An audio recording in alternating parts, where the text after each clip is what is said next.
Hey everyone, welcome to Teacher Talk with Tori, a series focused on financial topics relevant to California public school teachers. Today we'll be answering the most common question I get from my teacher clients: when can I retire? First of all, the right time to retire depends on a number of factors outside of your pension. There is no one-size-fits-all approach when determining exactly when to retire. However, there are some guidelines to help you determine when you can retire. From our experience, teachers can typically retire and maintain their lifestyle with at least 80% of the income that they get from teaching. The question then is, how do I get there? Let's start by calculating when CalSTRS will pay out 80% of your income. Remember the three-part equation for the CalSTRS benefit: service credits times age factor times final compensation. The first two parts of the equation, service credits times age factor, can be isolated to calculate the percentage of your final compensation that you'll receive from CalSTRS. The goal should be to get these two numbers to multiply to 80%. Let's look at an example of someone retiring at age 60 with 30 service credits.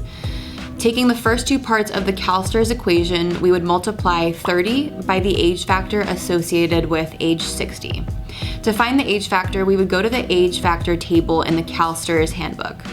If the teacher was hired in 2012 or earlier, we would use the 2% at 60 age factor table. We can see here that we would plug in 2%. In addition, for those hired in 2012 or earlier, they would receive the career factor of 0.2% since they reached the milestone of 30 service credits. So when we use 2.2 in the age factor spot of the equation, 30 times 2.2% equals 66%. This teacher would be able to replace 66% of their income if they retire at age 60. If the same teacher wanted to replace 80% of their income, they would have to work 3 1/3 more years to get them to a total amount of service credits of 33.33. This would put them at age 63 when they retire. When we plug in the numbers, we would take 33.33 years of service times 2.4%, that maximum age factor, which equals 80%. So in order to calculate when you can replace 80% of your income,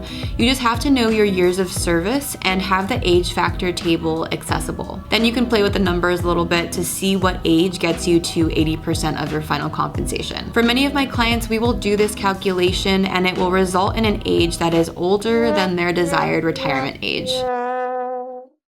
If this is the case, that doesn't necessarily mean you can't retire when you want to. Instead, it means that you will have to save more into your 403b or your Roth 403b to make up the difference. For example, let's say you calculate that you will only get 70% of your income at your desired retirement age from CalSTRS alone. That means that you have to fund the other 10% of your income with distributions from your other retirement accounts like your 403b or your Roth 403b. The less of your income that CalSTRS provides for, the more that you will have to take out from your other retirement accounts. Thanks for listening to the 8th episode of Teacher Talk with Tori on answering the important question of when can I retire. Please visit the Schedule a Meeting tab on our website to schedule a time to review any further questions that you might have.